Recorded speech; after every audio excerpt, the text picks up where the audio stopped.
Praise God. Hallelujah.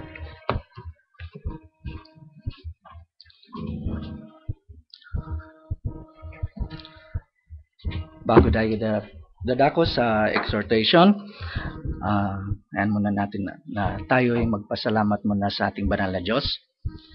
Hallelujah. Hallelujah. Dakilang Ama, muli nagpapasalamat po kami sa umagang ito. Salamat sa oras na kami muli iyong tinipon upang muli mapag-aralan ang iyong salita, muli kang sambahin sa Espiritu at katotohanan, at mabigyan ng kaluguran ang lahat mga ginawa mo sa aming buhay, Ama, na ikaw ay patuloy na maitaas namin. Salamat, Ama, sa pagkakataon na muli ako'y binigyan mo ng pagkakataon upang maglingkod sa iyo na sa pamamagitan ng pagbabahagi ng munting exhortation. At nawa, Ama, na kayo ang magbigay ng wisdom upang exhort. Ang exhortation na ito ay magiging mahalaga, Ama, sa bawat mga mananampalatayang makakarinig nito at magbibigay ng paalala, Ama, kung sino ang iyong anak sa aming buhay. Dakilang Diyos, maraming salamat po sa mga pagkakataon na oras na gagamitin mo ako. Ikaw naway mamamuntawi lamang sa aking bibig at hindi yung aking sariling mga pananalita ang aking mabibigkas. At nawa sa mga makakarinig man sa mga exhortation na ito, Ama, na nasa internet, na malaman nila ang katotohanan. Salamat po, Ama, na patuloy na ikaw ang gumagabay sa amin at nagbibigay ng yung banal na espiritu upang maunawaan namin ang iyong salita. At nawa, Ama, na ikaw ang magbasbas sa mga oras na gagamitin mo ako. Maraming salamat po, O God, at lahat ng ito ay binabalik ko po ang pagpuri, pasasalamat at kadakilaan tungo sa anak mo, ang aming Panginoong Hesukristo. Amen. Mari na po tayong upo. Palakpakan po natin ang Panginoon.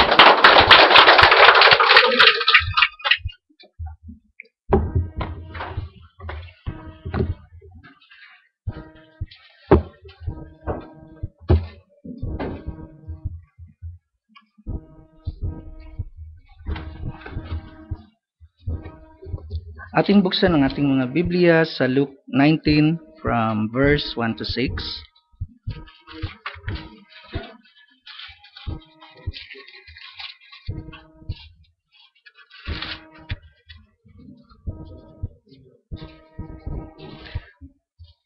Then Jesus entered and passed through Jericho.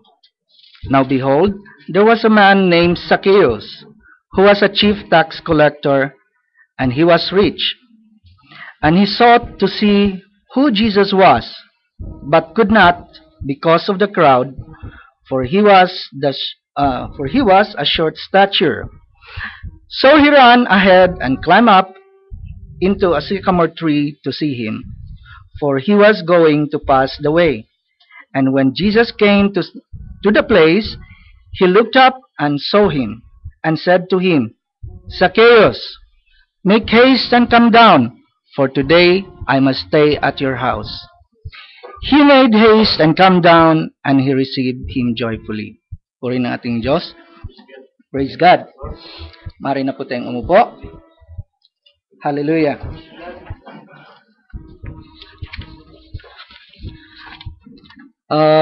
Pinamamagatan itong who Jesus is sa message ng ating propeta. At sa umagang ito, mga kapatid, alam ko na marami ng mga mensaheng dumaan dito at ito ay isang munting exhortation, paalala lamang who Jesus is. Kung ating titingnan sa modern nating kapanahunan ngayon, alam natin maraming iba-ibang pagkakakilala kung sino si Jesus Christ. Mula sa mga denomination, Alam natin na marami ang pagkakakilala kay Jesus Christ. Ginawa nga nila na ang pagkakakilala sa Kanya, siya ay isang tao lamang. Siya ay hindi Diyos, anak ng Diyos. Maraming nagsasabi na ordinaryo lang siyang tao at hindi pwedeng sabihin na siya ay anak ng Diyos. Maraming nagsasabi na kung si Jesus Christ daw ay sinasabing tao lamang dahil hindi maaring magkaroon ng pagka-Diyos ang isang tao. Yan ang iba-ibang paniniwala na nakikita natin sa sanglibutang ito. Ngunit, marami ding nakakaalam tungkol kay Jesus Christ. It is very famous sa kanila. Sinasabi na Jesus Christ is a Redeemer. Pero hindi nila alam kung paano naging Redeemer ito sa kanila. Minsan, masasabi mo na, oo, meron silang mga katotohanan ng sinasabi, bagamat ang pagkakaunawa nila ay hindi ganon. Kasi, gaya ng nasabi sa message ng ating propeta, may nagsabi nga sa kanya na, you don't know the Bible. Tapos sabi niya, yeah, you are right. Because I know who is the author. So, dapat kilalanin natin kung sino yung author na nagbibigay ng eternal life. Hallelujah. So, kung ating titingnan, very famous nating maririnig sa lahat ng mga Kristiyano, minsan, pag tinanong mo, who is Jesus Christ? Siya ang aking tagapagligtas. Di ba? Sinasabi ng kalahatan yan. Ngunit, ang kalaliman ng being a Redeemer, minsan, sa kanila ay hindi talaga hayag. Kung ating titingnan, Jesus came as a Redeemer sa bawat Kristiyano na nakakaalam ng Biblia. At sinasabi dito, ano ba ang Redeemer? So, to redeem is not created for something new. Redeem is to bring back that which has already been. Praise God. So, kung ating titingnan, dito, marami ang nag-speculate sa maraming pagkakakilala nila kay Jesus Christ. Kung hindi sila nagbibigay ng tamang pagkakakilala, because kung ating titingnan, iba-iba nga ang pagkakakilala nila kay Jesus Christ. Dito, nung pumunta si Jesus Christ sa mundo, ano ang binigay ng pangalan na masahol na binigay sa kanya? Beelzebub. Ganun ang pagkakakilala nila kay Jesus Christ. Beelzebub. So, kung ating titingnan, sa modern days ngayon, doon sinasabi nilang we believe in Jesus Christ, pero hindi nila talaga hinahayag ang katotohanan. Maraming nagsasabi na, oo, kilala ko si Kristo. Pero ang sinasabi nila, kilala nila sa pangalan lamang. Ngunit kahit sa pangalan nga lamang, hindi nila ito na nabibigyan ng kahulugan. Anong kahalagaan ng pangalan na dinadala ni Jesus Christ? So, kung ating dito, binahagi ng ating propeta kung sa message niya, sinabi niya dito, if you have noticed, Jesus, when He came to earth, He was given among men the lowest name that could be given. He was Beelzebub. And that's the worst name that could ever called Him. That's a devil, a fortune teller, even evil spirit. They called His work an evil spirit. So dito nakikita natin the unprepared church to meet Him, they have a horrible name to give for Jesus Christ. It's Beelzebub. Pero hindi nila nakita kung paano pumunta ang ating Panginoon dito.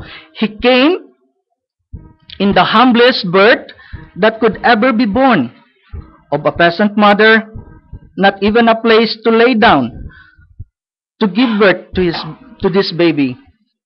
And his swaddling clothes were told of the yoke of an ox, and they wrapped him in the manger, in a stinking stable, over the wasteds in the stable. And the stable's not even a correct stable. Ayon sa ating propeta, okay? Sinabi dito that it's a little cave inside of the hill. So, kung ating titingnan sa kapanganakan pa lamang ng ating Panginoon, makikita mo na talagang napakahirap. Hindi 'yon ang ine-expect ng mga tao na kung alam nilang Redeemer or Messiah, ang pagkakakilala nila na darating ay maari itong nasa isang palasyo, nasa isang magdarang na bahay man lamang na siya ipanganganak, or kung nasa tinatawag nating marangya na pinanggagalingan. Kaya kung ating titingnan dito, mahirap tanggapin na ganun pala ang pinanggagalingan ng ating Panginoong Jesus, kung paano siya pinanganak.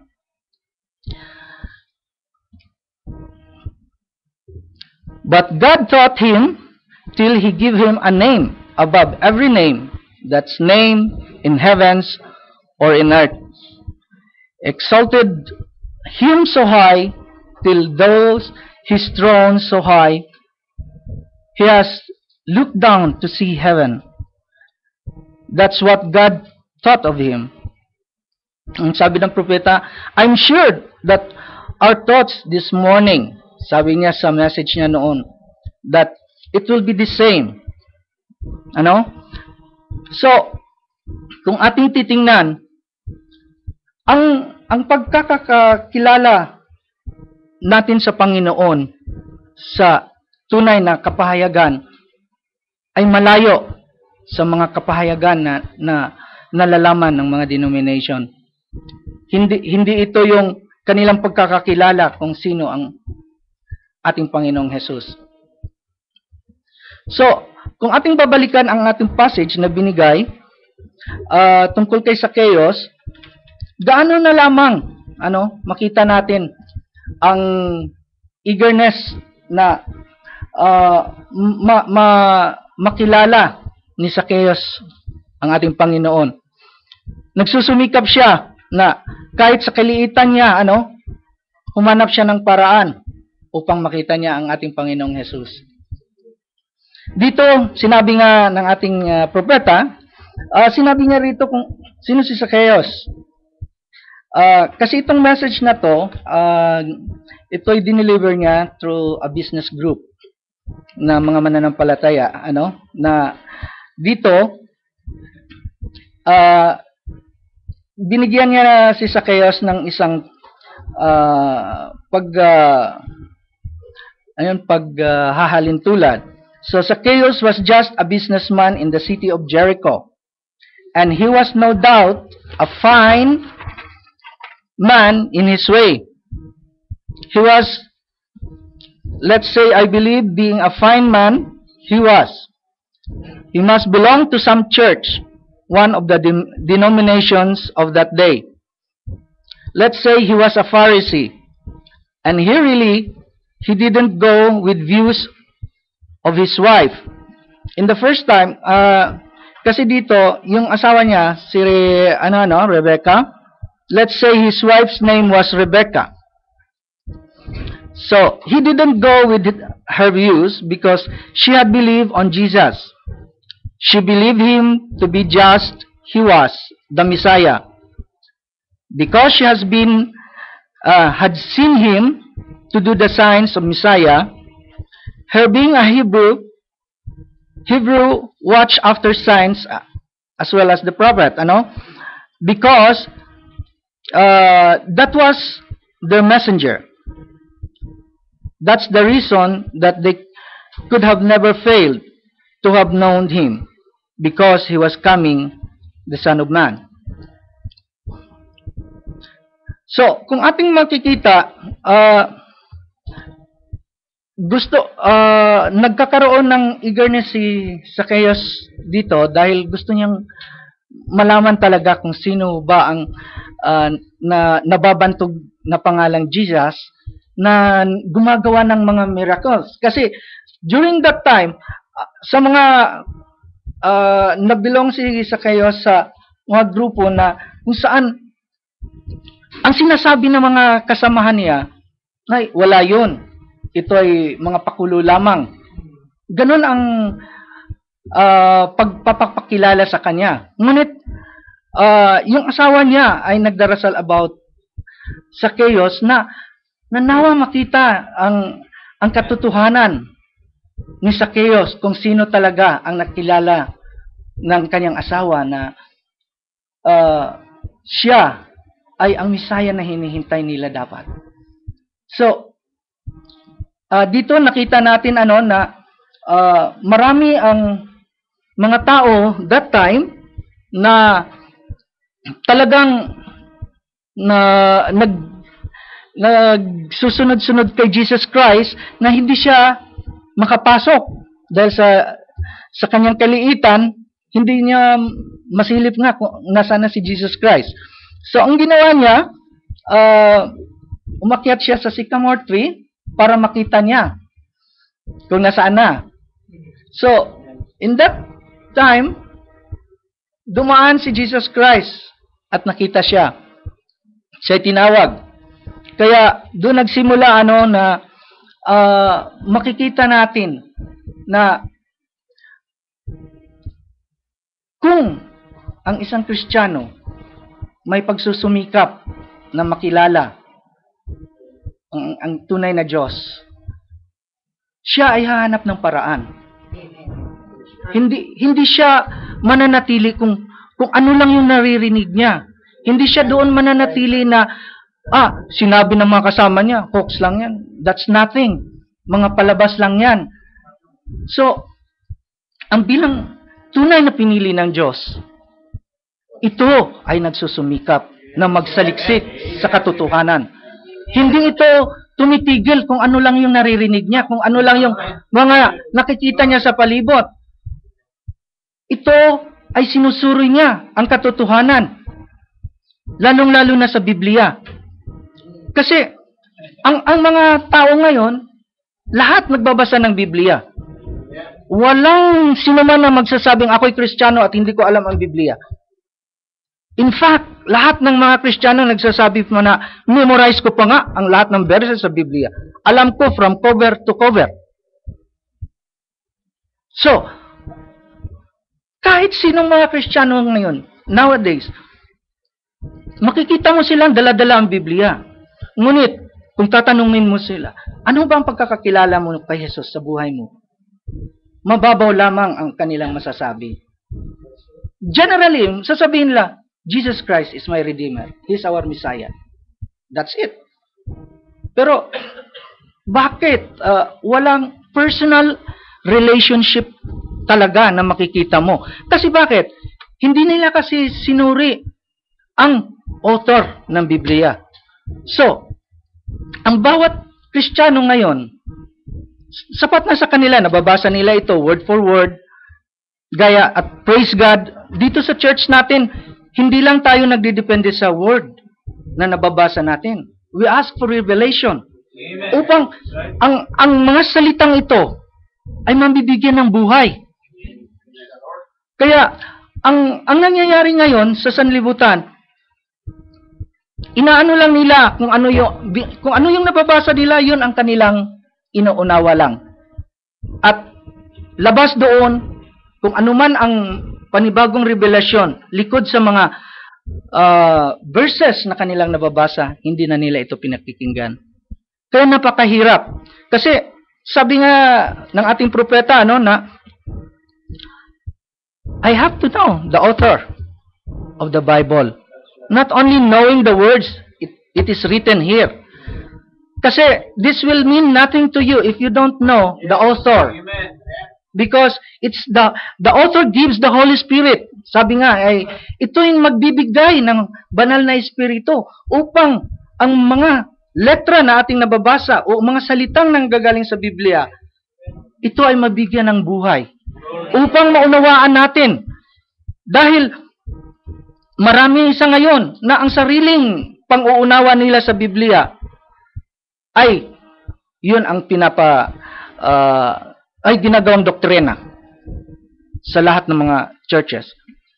Dito nga, sa kanilang sariling pang-unawa, makikita mo na ang mga churches ngayon, kung titingnan natin sa Biblia, meron bang mga babaeng ginamit ang Panginoon bilang disipulo? Kasi iba yung ginamit sa mga gawain dito sa churches na ang mga babae ay ginamit din sa gawain ng Diyos, pero hindi sa paghahayag sa pulpito.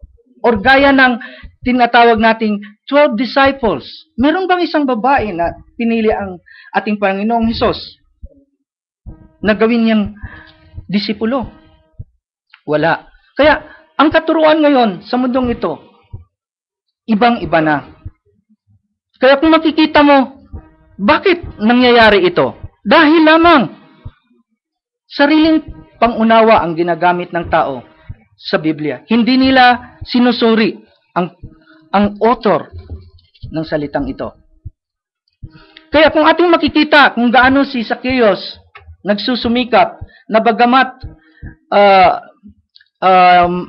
doon sa kanyang pagkamaliit na tao, siya nagsumikap.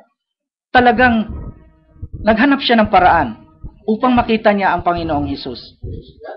At alam ng Panginoong Hesus ang bawat desire ng bawat isa sa atin. Kung talagang tayo ay nagsusuri sa salita niya at tayo ay nagsusumikap, lalong na sa paghahanda ng pagbabalik niya sa atin, makikita mo ang ating attitude kung paano tayo nagsasaliksik ng salita.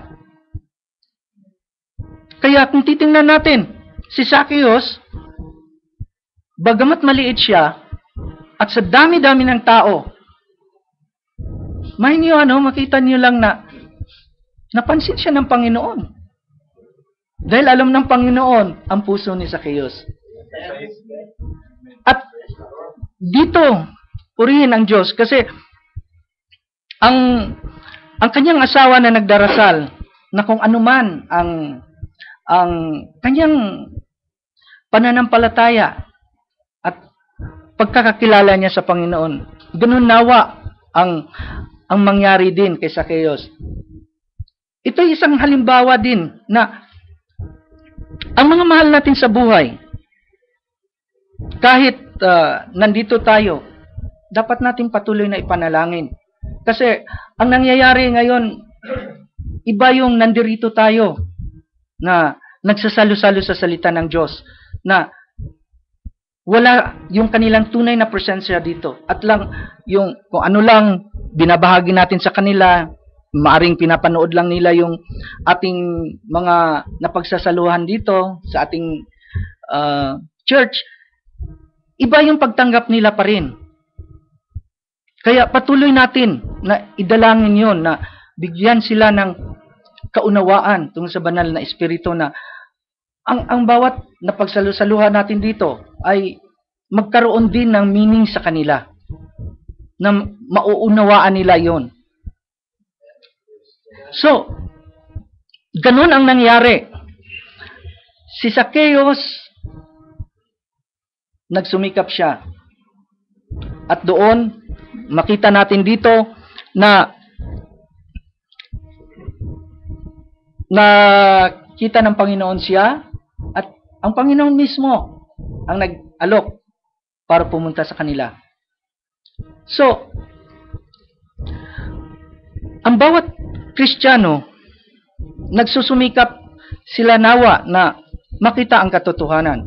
kung tayo nagde-declare na tayo ay Kristiyano, dapat sinusunod natin ang aral ni Kristo. Hindi ito na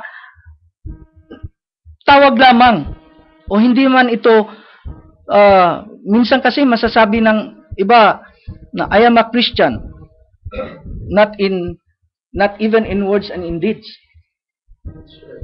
So, mahirap kasi na magpo-portray tayo na Kristiyano and then nakikita sa atin ay hindi naman aral ni Kristo ang palaging napoproject. And maging sa ating trabaho, maging saan man tayo. Kaya minsan, masasabi nga ng iba na pag yung mga kasama ko nga, kung magsasalita nga sila ng mga green jokes o ano, minsan tumitigil din sila pagka nandyan na ako. Kasi, nandyan na si pastor. Minsan sinasabihan nila akong ganun kasi pinagsasabihan ko rin sila na hindi maganda yon. At minsan makikita natin sa ating trabaho na dapat mai-display natin ang ating ilaw. Sinasabi nga ng ating propeta sa mensaheng ito na dapat ating i-display ang ilaw natin. Huwag nating itago. Kasi ang iba, meron siyang sinabi dito na napakaganda sa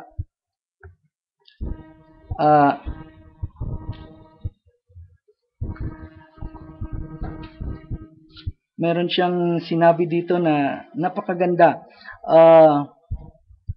Yung isang tao daw na nabautisman na sa Holy Spirit, ang sinabi niyan na now I am baptized with the Holy Spirit, so I can do now my Bachelor of Arts. Sinasabi niyang ganon. And then, sabi na, hindi yon ang dapat mong gagawin, kundi dapat i-display mo ang fruit, yung message tungkol sa salita. At yung mga ilaw natin, dapat hindi natin itago. Dapat nating ilantad ito.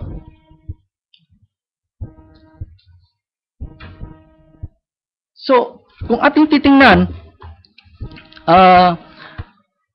dito, makikita natin na maraming iba-iba ang pagkakakilala nila kay Jesus.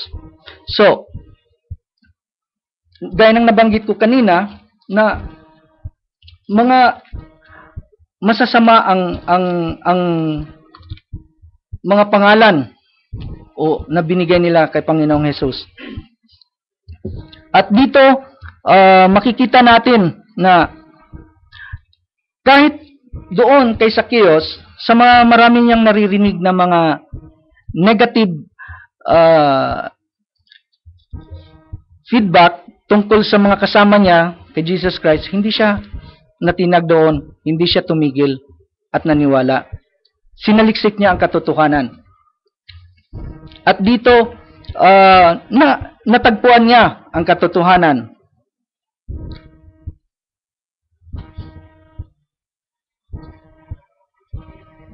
Kung ating titingnan sa salita ng Diyos sa Biblia, sino ba si Jesus Christ? Maraming nagsasabi, nung tinanong si Peter, ano bang pagkakakilala mo sa akin? Anong sabi ni Peter? You are the Son, you are the Christ, the Son of the living God. Bakit ang iba ngayon sa mundo, sinasabi nila ang ibang pagkakakilala nila kay Jesus? Kahit dito sa Biblia, makikita mo na kahit ang demonyo, kilala nila si Jesus Christ. Noong may sinapian, nung pinunta ni Jesus Christ, ano ang sinabi ng mga demonyo? Narito ka ba upang puksain kami? Anak ng Diyos, hindi pa oras. Anak ng Diyos, the Holy One. Kung ganun lang ang pagkakakilala ng tao, bakit ang mga demonyo mas kilala nila? So, makikita mo ngayon talagang napakalayo ang pagkakakilala nila sa ating Panginoong Hesus. So, ang demonyo nga kilala nila ng tunay ang Panginoong Hesus. Kaya ang mga tao ngayon, ewan ko kung anong nangyayari. Bakit mas masasabi mo na talagang mas hindi nila nakilala ng tunay ang ating Panginoong Hesus. Kung ating titingnan, ang Panginoong Hesus, dinanas niya ang pinakamahirap na kamatayan. Tinawag nga siya na merong tinawag sa kanya na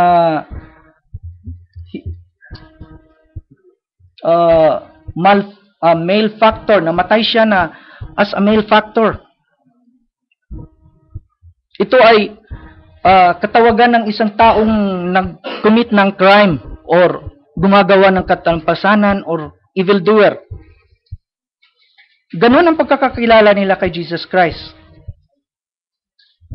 Ngunit, hindi nila alam na mahal tayo ng Diyos. At hindi nila alam na ang purpose, bakit siya namatay? Para sa kabayaran ng ating mga kasalanan, once and for all. So dito, sa modern age ngayon, marami tayong naririnig at nasasaksihan mismo kung ano ang pagkakakilala nila sa ating Panginoong Hesus. Minsan, may nakausap nga ako, yun nga, ang sabi nga niya, ang Panginoong Hesus ay tao lamang. Totoo, naging tao siya, pero siya hindi ordinaryong tao. Hindi siya gaya na natin. Siya ay nanggaling saan? Nanggaling siya sa Diyos. Siya ang salita na nagkatawang tao. So, hindi siya ordinary. At ang iba, sinasabi lang nilang ordinary. Which is, nawa, bigyan sila ng kapahayagan upang makilala nila ang tunay na Panginoong Hesus. Minsan, ang ating maririnig sa mga ibang mga denomination, yung mga denomination, makikita natin na si Jesus Christ at ang Ama is isa. He is God. So, mahirap ang iba-ibang paniniwala. Sasabihin nila na yung mga oneness, siya na yung Father, siya na yung Son, siya na yung Holy Spirit. Dapat makilala natin ang tunay na Diyos para makilala rin natin kung sino si Jesus Christ. Dahil there is only one God, the Elohim. Before nga, sabi dito ni Brother Branham, hindi pa nga, ito'y napag-sharingan na rin natin, before God exists, di ba? Siya yung Elohim, di ba? Self-existing God. At noon hindi rin siya maaaring tawagin na Diyos. Ang ibang sabi, bakit? Dahil wala pa siyang na-create. What is the meaning of God? Sa English dictionary nga, it's the object of divine worship. So, that very time, ang mga tao nagre-react na, bakit? He's God. Yes, that's true, He is God. Pero that time, hindi pa siya maaring tawaging God. Kasi there is nothing exist to worship Him. So, ang nangyayari, nagkakaroon ng confusion. And then, pupunta tayo sa Theophany. God created Himself. Nung una nga, ako rin, sa sarili ko at purihin ng Diyos, binigyan niya ako ng kaunawaan tungkol doon. Kasi ako nagtanong rin noon, bakit Diyos na siya? He created Himself. Yun yung Theophany na ginamit niya for creating. Doon siya nanahan. At dahil siya Diyos, at lahat ng mga nilalang niya sa heaven ay angels, they are in the spirit realm, kahit nandoon sila, hindi nila makikita pa rin ang Diyos. Dahil siya ay spirit. Means, wala ka talagang makikita. So, anong nangyari? He created Himself para merong tinatawag na theophany, which is, ang maraming mga taong nalilito tungkol about theophany. Bakit kailangan pa? Is it necessary? Sabi nga, nung nakausap ko, why is it necessary that God has to create Himself? There is always a purpose why God do that. You cannot limit God for everything that He does. Because, sabi ko nga sa Kanya, God has a purpose. If ever He wanted someone to worship Him, there's something that they can see. So, angel beings, though they are in the spiritual realm, sabi ko, they still need to see something. And God cannot be seen. He is a spirit. So, nanahan ang Diyos doon, sabi ko. And they see God in that body. Paano umakla si Satan? Sabi ko nga sa kanya, if ever na walang nakikita si Satan, wala siyang makukumparahan kung anong gagawin niya. Yun lang pala I know, I can do it also. Pero hindi niya alam na ang tunay na Diyos, na Elohim, nandoon. Who is the creator, author of life. So, ganun.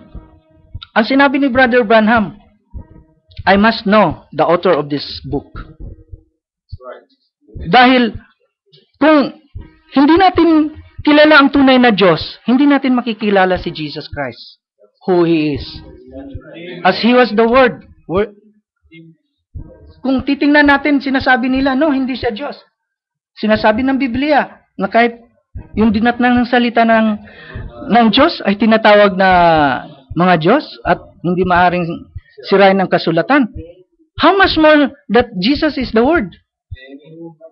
So, you must understand it. Kailangan nating unawain yon dahil kung yun lamang ang bawat letra dito sa Biblia ang ating uunawain at walang revelasyon, nagkakaroon natin ng chaos, confusion, at wala ang banal na Espiritu sa atin upang magpapaliwanag sa mga salita na naririto sa Biblia. Kaya, nawa, ang mensahe dito, knowing Jesus is to know the real God. So, it's not just His name. Kasi ang iba, kahit sa pangalan, iba ang binibigay nila sa ating Panginoong Jesus. And Jesus Christ's name is not an ordinary name. It's about name above all names. Amen. At dito, hindi natin pwede na i-deny who Jesus is. Kasi kung tayo nagdidepende lamang sa mga bawat letra sa Bibliang ito, tayo mawawala kung hindi natin hihingin ang banal na Espiritu ng Diyos upang bigyan tayo ng kaunawaan sa mga salita na Kanyang binibigay dito. Marami ang nagpapatunay kung sino si Jesus Christ sa Bibliang ito. At nawa maunawaan ng lahat kung ano ang pinapahiwatig sa salitang ito na narito nakasulat sa Biblia. Dapat kilalanin muna natin kung sino ang tunay na Diyos, the author of this book. Kasi kung hindi natin kilalanin who is the author of this book, tayo ay patuloy na sa delusion na wala na, hindi na tayo maniniwala pa kung anumang katotohanan na maaari nating marinig. Ako'y nagpapasalamat na maraming churches akong nadaanan, na preserve ako ng Panginoon upang dalhin dito sa church na ito. Kasi siguro kung nagpapatuloy pa ako sa mga churches na naatinan ko, noong una kong pagdating dito sa Qatar, nagkaroon na ako ng kaibang paghahanap. Gaya ni Zacchaeus. Saka itong wala akong kaunawaan ay hindi ito naging hadlang. Dahil kung tayong mga pinili, ang Diyos nagligay ng binhi sa atin, ito'y sisibol. Pag praise God. Kaya maghahanap tayo sa katotohanan, mga kapatid. Kung sino man ang nariyan pa sa maling paniniwala, dapat hanapin natin yung author ng Bibliang ito. Then, everything will come into place. Purihin ang ating banal na Diyos at nawa ito'y magbigay sa atin ng munting paalala na huwag tayong manalig lamang sa mga nababasa natin dito. Let's seek the author of this Bible. Ask for the Holy Spirit to reveal it. Upang ang revelation ng bawat salita na mababasa natin ay ito'y maging malinaw sa atin. At makita yung tunay na kahulugan kung ano ang ibig sabihin ng bawat verses ng Biblia na ating binabasa ngayon. Dahil napakaraming mga version pa sa Biblia ngayon. Kung maaari, magbasa tayo ng King James. Yun ang nearest translation na maaari nating magamit. Kasi sa ngayon, marami ng kanya-kanyang gumagawa ng version sa Bibliang ito upang ilihis tayo. Kaya mga kapatid, tayo magpapasalamat dito sa ating munting church na tayo dinako sa katotohanan at tayo naging open sa katotohanan at patuloy na nagsasaliksik sa katotohanan. Purihin ang ating Diyos at nawa na sa umagang ito, makita natin na ihahayag patuloy sa atin ang katotohanan at ang revelation sa bawat salita ng Bibliang ito. Praise God! Tayo po'y tumayo at tayo magdasal. Hallelujah! Hallelujah, O God! Aming Ama, nagpapasalamat po kami sa oras. Maraming salamat po, O God, na patuloy ang katotohanan ng iyong salita, ang iyong ibinibigay sa bawat isa sa amin dito sa Dakang Doha. At nawa rin sa mga pinili mo sa ibang lugar, Ama, nawa na kanilang matunton, Ama, ang katotohanan sa iyong salita, Ama, na hindi sila lamang makontento kung anong nababasa nila, ngunit humingi sila ng kaalaman sa inyo, O God, na nagmumula sa banal mong Espiritu upang ihayag at maunawaan ang bawat salita ng iyong narito sa Biblia, O God.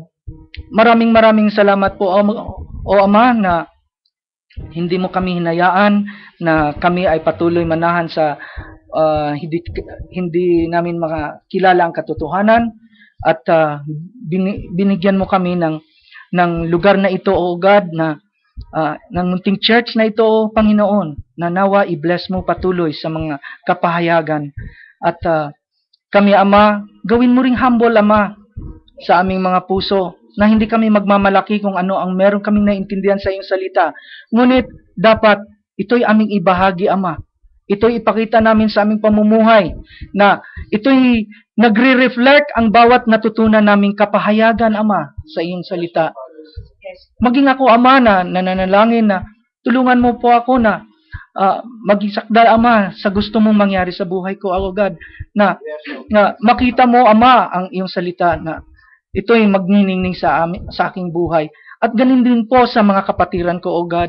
Nawa, na ganun din ang maging desire namin, Ama, na ang bawat salita na maririnig namin sa pulpitong ito o maging mapagbahagi-bagihan namin sa mga Bible study, Ama, nawa hindi lamang ito maiwan dito, ngunit ito'y tumanim sa aming puso't isipan, Ama, at ito'y magpamuhay namin na makita ng sanglibutan, O God, ang kapangyarihan ng iyong salita, kung paano mo kami binago.